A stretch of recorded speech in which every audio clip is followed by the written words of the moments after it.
जय जगन्नाथ। जुगे जुगे जगन्नाथ यूट्यूब चैनल को आपण मानंकु स्वागत।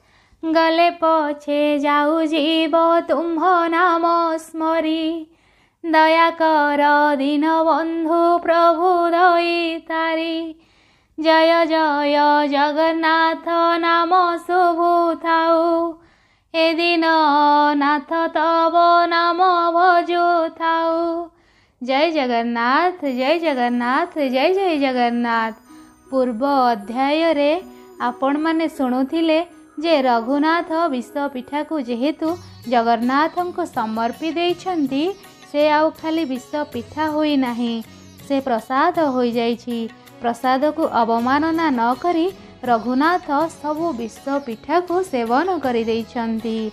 पुणी रामदास लिखिले, घोटिला ब्रह्म घरे जाई, ढलिण पड़िला कमही।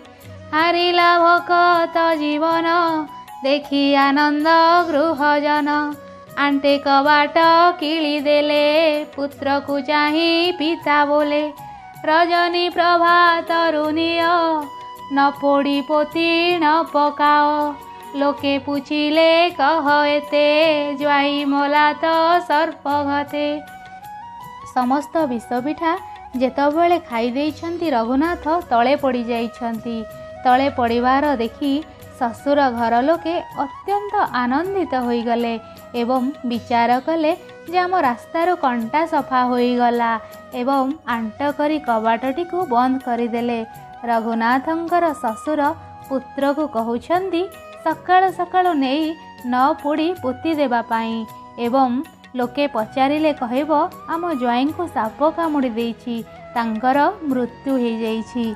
पुणी रामदास लिखिले, शुणिण समस्ते हरस, एथु अनंते शुण रस। से रघु अर्खित घरणी, पति निधन कथा शुणी। विचार कला तार चिते, अग्निर संग हेला मते। जहा लेखिछि वेदवर, अन्यथा करो काहा छार। एमंत बोली से तरुणी, चिंतिला प्रभु चक्रपाणी। जेतबेले रघुनाथंकर पत्नी जानिले जे रघुनाथ आउ नाहांती बोली, से विचार कले जे अग्निर संग हेला मते, मु भी आउ कौन पाई बंचीबी। ये बोधे विधिर विधान, विधाता मो भाग्य रे लिखिछंती। एमिति केते कौन भावी अन्नपूर्णा शेषरे चिते चिंतिले प्रभु चक्रपाणी को। पुणी रामदास लिखिले, कंपिला रत्न सिंहासन, जानिले प्रभु भगवान। मृत्यु को पड़िला कसण, सेठारु आइले बहन। प्रवेश कलावतीपुरे, मृत्यु पड़िछि जेउठारे। तही विजय देव हरि, देखिले मृत्यु अछि मरी। रत्न सिंहासन कंपी उठिला एवं प्रभु भगवान जानिले भक्त को जदि केही बिना भूल रे कष्ट दिए ताहा कण भगवान सही परिवे। निजे सिंहासन छाड़ी आसिले एवं पहुँचिले कलावतीपुर रे, जेउठारे रघुनाथ पड़िछंती एवं देखिले जे रघुनाथ मरी जाइछंती। पुणी रामदास लिखिले, तोली धइले देवराय, पुत्र को जेन्हे बापा माए। जगन्नाथ पद्म करे, आशोषी सर्वांग जाकरे। बोइले उठरे नंदन, किंपा तु निदे अचेतन। जहा सहाय पीतवास, तार गरल छार किस। स्वयं जगन्नाथ आसी पहुँचिले रघुनाथंक पाखरे एवं पुत्र को जेपरी बापा माँ धरिछंती सेहीपरि धरिले रघुनाथंकु। सर्वांग शरीर को आउंसी देले एवं जगन्नाथ कहउछंती, उठी जाओ रघुनाथ, कौन पाई सोईछ। जहार सहाय पीतवास, तार बा छार गरल करिवो किस। आम ओडिया रे गोटे कथा अछि आज्ञा, रखे हरि तो मारे किए। जहाकू स्वयं नारायण सहायबे, तार किए बा कौन करिवो। पुणी रामदास लिखिले, तक्षणे पाइला जीवन, प्रभु होइले अंतर्ध्यान। भकत उठी बेगे होई, पासे देखिला केही नाही, विचार कला तार चित, प्रभु करुणा कले मोते, गरलतापु धारिण, प्रभु होइले अंतर्ध्यान। रघुनाथ संगे संगे जीवन पाइले एवं प्रभु अंतर्ध्यान होइगले मध्य।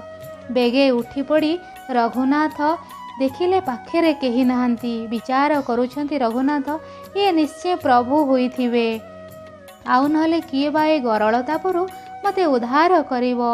कि विचित्र लीला तुमर प्रभु, विषकु तुमे अमृत करिदेल, करी कराउ थाए सेही ताबिनु अन्य गति नाही। पुणे रामदास लेखिले एथि उतारो रात्र शेष, दिवस होइला प्रवेश, पिता पुत्र को घेनी गला, कबाट फेड़ी अनाइला, बसिछि रघु अरखित, श्रीहरि पादे देई चित, भजुछि राम कृष्ण हरि, ताटका हेले देखी करी। राति पाहिगला आज्ञा एवं शशुर घर लोके गले देखिबा पाई रघुनाथंको, कारण से जानिछंती जे रघुनाथ तो विष खाइछंती ना, से निश्चिंत मरी जाइछंती। धीरे कवाट खोली देखिले जे रघुनाथ बसिछंती श्रीहरि पादे चित देई, भजुछंती रामकृष्ण हरि, ताटका हेले देखिकी जे रघुनाथ बसिछंती पुणी किपरि। पुणी रामदास लिखिले बोइले तो विष खाई, केमंत अछि प्राण पाई, ए निश्चय नुह इटी सान, जान ए दैव समान, एमंते बोली जे झामते, मिलिले रघुर अग्रते, कही विनय कथा मान, बोइले बांधव हे शुण। रघुनाथंकर शशुर एवं शला भावुछंती जे एते विष पिठा खाइले पुणी केमिति जीवन धरिकी अछंती, येटा निश्चित भावुछंती ये किछि गोटे करिछंती, ये निश्चित दैव सहित समान। एमिति केते कण भावी रघु अरखित पाखकु गले एवं अति विनयर सह कथा हेउछंती, कपटकु हृदय मध्यरे रखी। जे थारे शत्रु होइछि से केबे कण मित्र होई परिबो, ताहा आमे आगामी अध्याय श्रवण करिबा। भिडियोटी भल लागिले लाइक करिवे, शेयर करिवे एवं कमेंट करिवे। जदि मो चैनल रे नुआ अछंती मो चैनल को सब्सक्राइब करिवे। जगन्नाथ स्वामी नयन पथगामी भव तुमे। जय जगन्नाथ।